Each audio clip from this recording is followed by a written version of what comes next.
Semenjak kita merdeka itu sudah ada beberapa agama kan gitu kan. Nah, mungkin itu bagian dari syarat negara, tapi apa yang sudah terjadi di situ itu adalah merupakan suatu kearifan lokal. Artinya sudah ada sebelum NKRI itu berdiri kan gitu kan. Namun keberadaan NKRI itu harus membuat sesuatu yang terstruktur sehingga dikumpulin lah semua dasar negara, lambang negara, segala macamnya. Itu salah satunya adalah komponen agama. Nah, terkait dengan bervariasinya agama di situ itu adalah bagian dari keadaan Indonesia yang dari Sabang sampai Merauke itu kultur budayanya yang membuat sedemikian rupa kan gitu kan.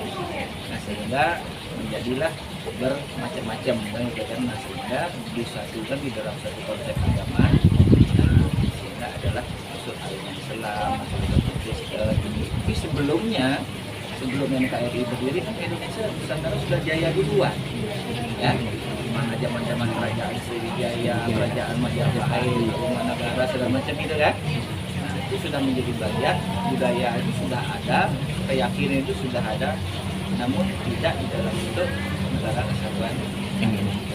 Nah, baiknya itu pendiri negara kita adalah bagusnya adalah tidak melupakan sejarahnya, tidak melupakan kultur budayanya ya, sehingga tetap dibawa dalam naungan negara NKRI itu menjadi satu kesatuan di bawah payung Bhinneka Tunggal Ika yang dipegang negara kesatuan NKRI. Sampai di situ dulu ya sejarah kenapa banyak di situ kan gitu kan. Nah, sehingga masuklah ke Bhinneka Tunggal Ika. Nah, Bhinneka Tunggal Ika itu adalah suatu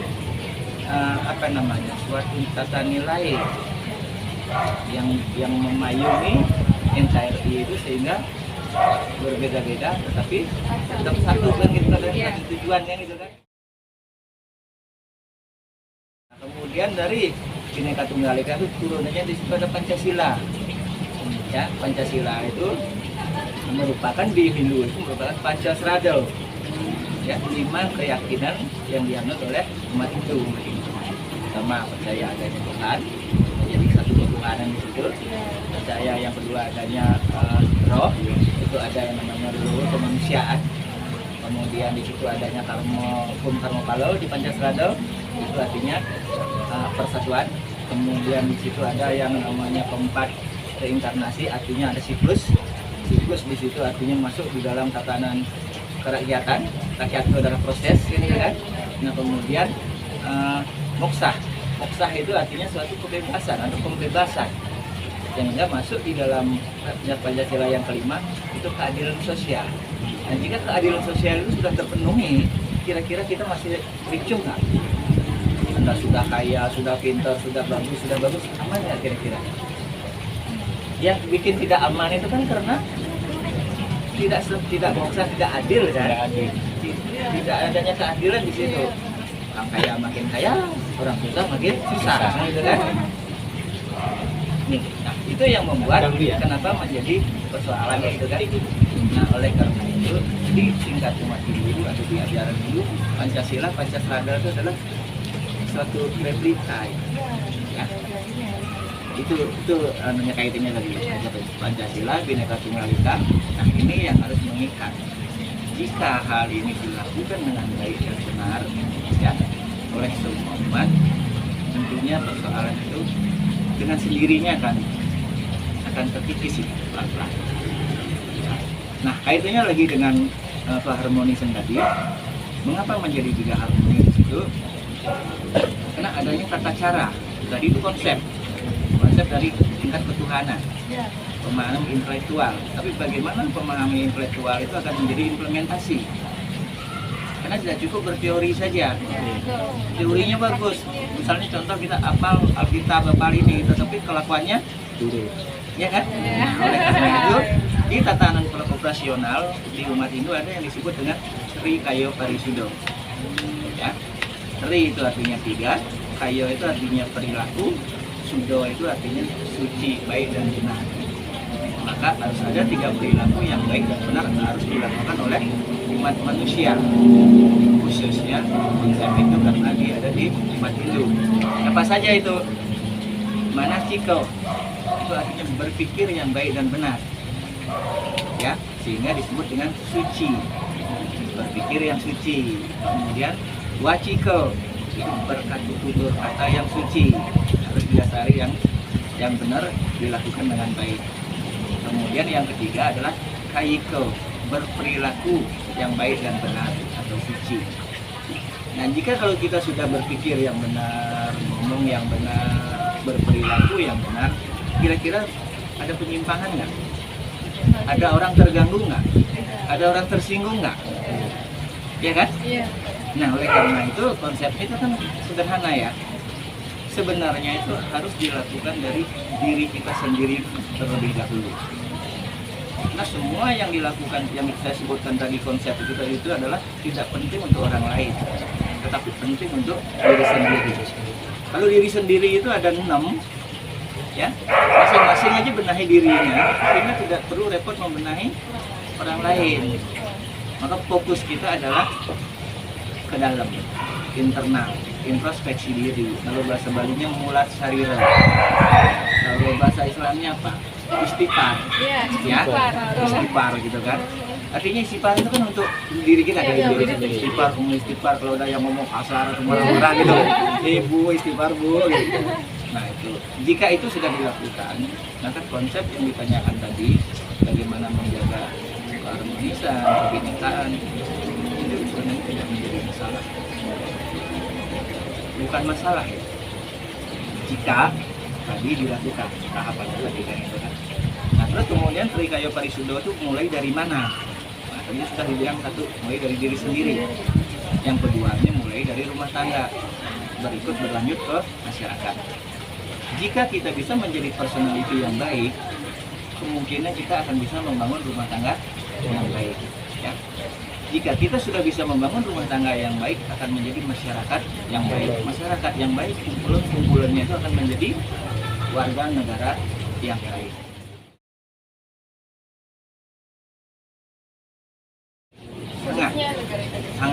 Sangat. Contoh yang misalnya sekarang di kayak contoh misalnya kayak di Pesut, yang di Gempura tuh si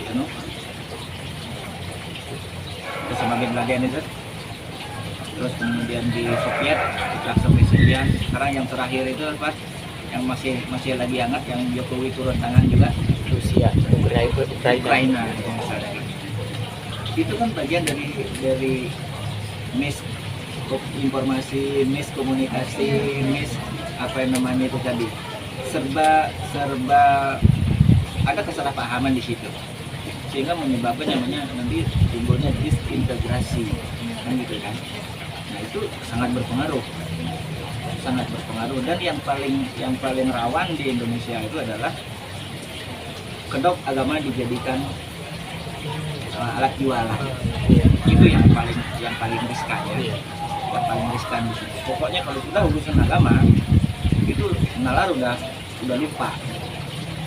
Ya, contoh aja misalnya kita kayak kasus Tiaho gitu, misalnya kasus yang seperti itu kan sebenarnya apa yang namanya, hal-hal yang sensitif, ya, yang sensitif itu. Nah, kalangan sebagai mahasiswa itu harus berpikir bahwa agama itu juga logika, ya, agama itu juga logika. Contoh misalnya, jika Anda tidak senang dikecewakan oleh orang lain, pertanyaan pertama adalah jangan pernah mengecewakan orang lain, gitu kan?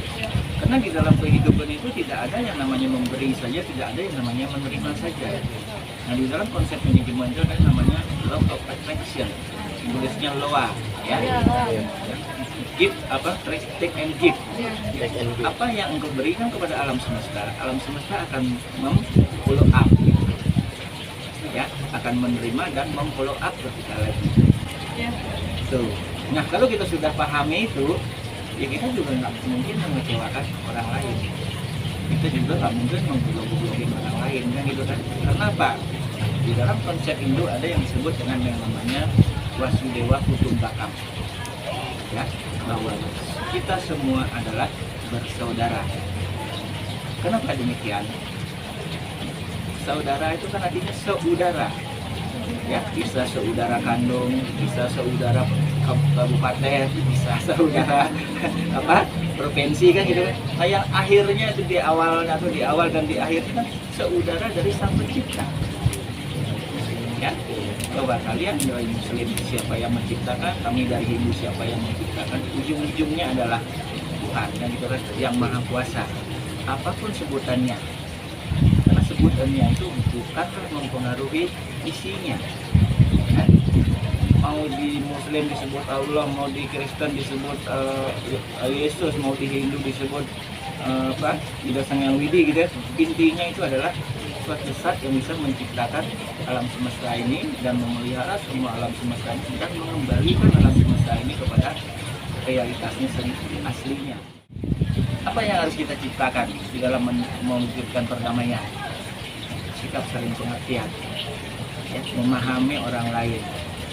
Lalu kaitannya dengan moderasi, beragamalah yang moderat, artinya tidak mengganggu kiri kanan, dari mulat sariro, perbaiki diri sendiri. Ini kan dengan sendirinya nanti akan memberi aura kepada orang lain.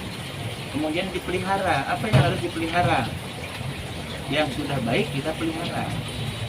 Kemudian yang mana yang perlu di-recycle, dibunuh di dalam diri kita, dibuang di dalam diri kita. Hal-hal yang tidak baik yang harus dibuang.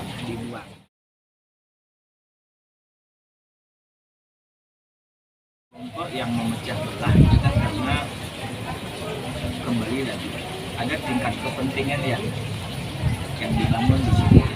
Contoh apalagi ini misalnya ini tahun pemilu ya, tahun pemilu itu artinya semua partai dia punya visi-misinya, tapi visi-misinya bagaimana dia memenuhinya gitu. Ya kalau kita ngomongin partai di sini kan dia nggak punya hasil lah. Contoh misalnya kayak partai punya pabrik, dia dapat dari situ income-nya kan gitu kan, buat operasionalnya kan gitu kan, gitu. Terus dia tidak punya itu, tetap ingin melakukan sesuatu kegiatan dari mana? Nah, itulah nanti ada tuh petugas partai yang duduk di petugas partai yang duduk di pemerintahan. Makanya kenapa mereka ngandang di Sukamiskin, ngandang di mana-mana itu kan? Jadi kan mereka kayak yang terakhir ini yang apa tuh? Ya itu pemilikan lagi gitu ya, artinya rahasia umum. Mereka itu tugas seperti itu gitu. Nah sepanjang konsepnya seperti itu, sebenarnya bukan memecah belah sih sebenarnya. Itu artinya tidak ada suatu konsep yang harus direncanakan, tapi itu konsep setelah di dalam baru menjadi bagian dari kepentingan. Bukan grand desainnya partai politik sebenarnya, tapi pelaksanaannya di situ untuk mencari dana tadi kan gitu. Gimana dia susah dikomentarin itu, karena memang beda kepentingan. Ya. Lihat dari sisi Pancasila 5 tadi itu nggak ada satupun jauh dari itu. Makanya yang perlu ditatar P4 itu ya termasuk anggota-anggota DPR kita ini. Itu yang perlu ditatar P4 dan ada pemahaman betul-betul Pancasila.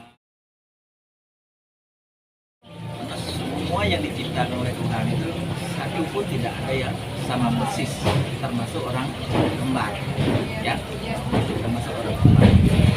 Mungkin kalau kita mau menghargai perbedaan, kita harus menghargai Tuhan dulu. Kenapa Tuhan ciptakan keanekaragaman itu kan? Pasti ada maksud dan tujuan. Nah oleh karena itu maka tidak perlu harus dipertanyakan mestinya itu. Maka tidak perlu dihakimi. Lu beda membuat, lu beda sama ini. Tuhan aja memang menciptakan berbeda tidak masalah kok. Kenapa kita sama-sama ciptaan harus mempermasalahkan perbedaan ini kan? Dan disitulah perlunya pemahaman satu konsep.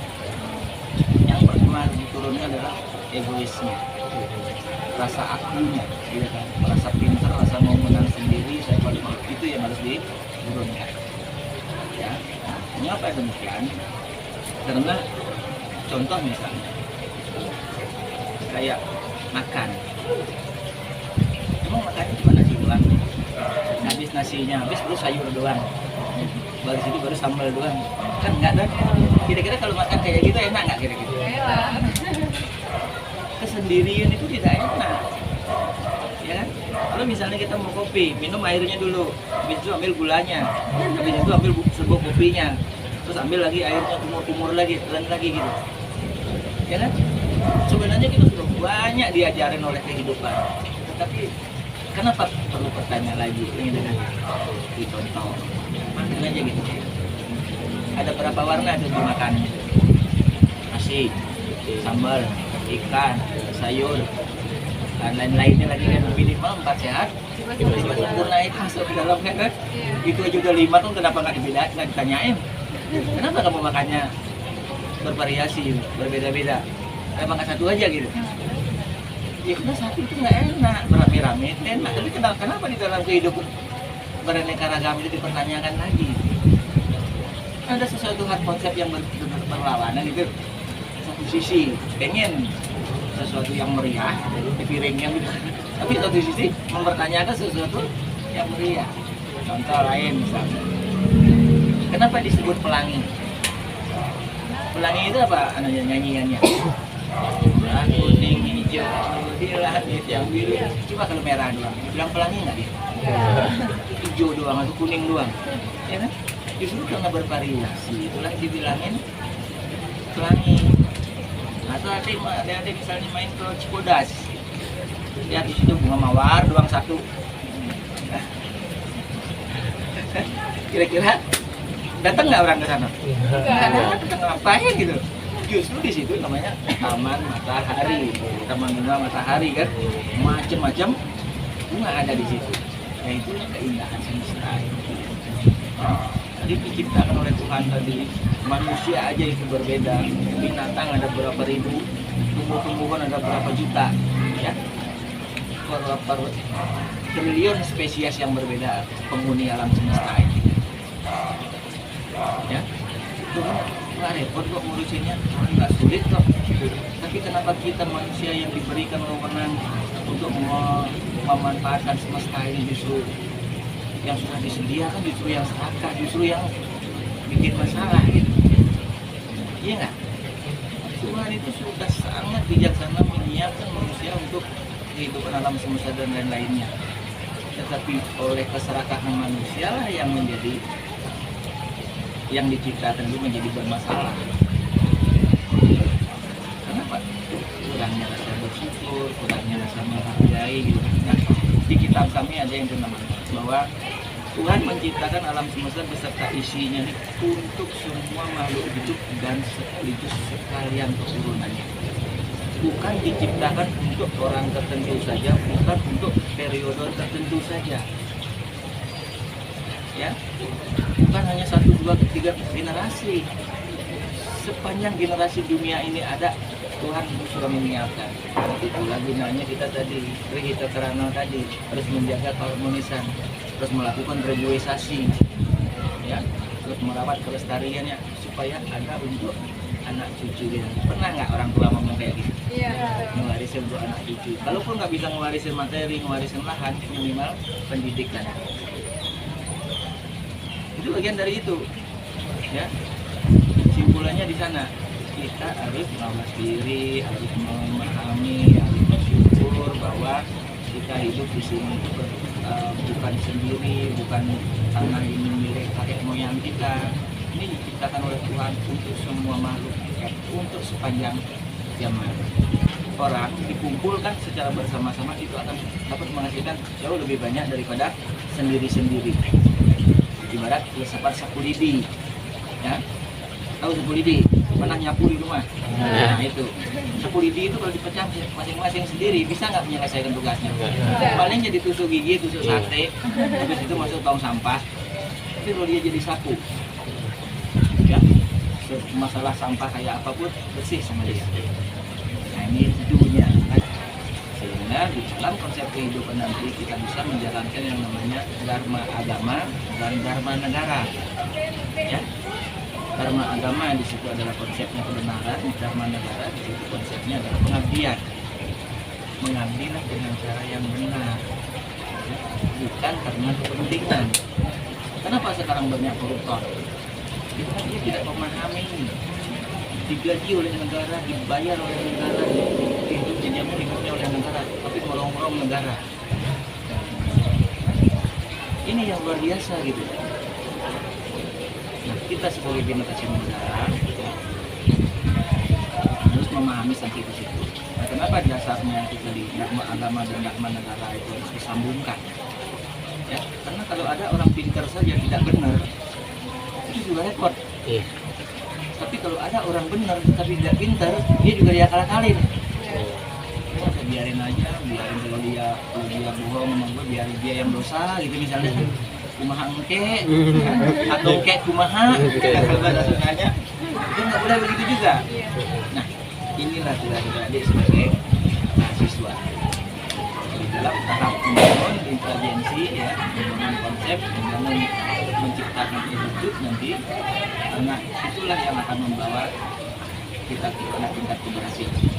Kalau itu sudah SDM itu sudah menjadi sesuatu yang kuat dari dalam diri sendiri, yang namanya tadi apa bilang yang memecah belah, yang itu hal yang kecil, ya, karena kita sudah kokoh dari dalam.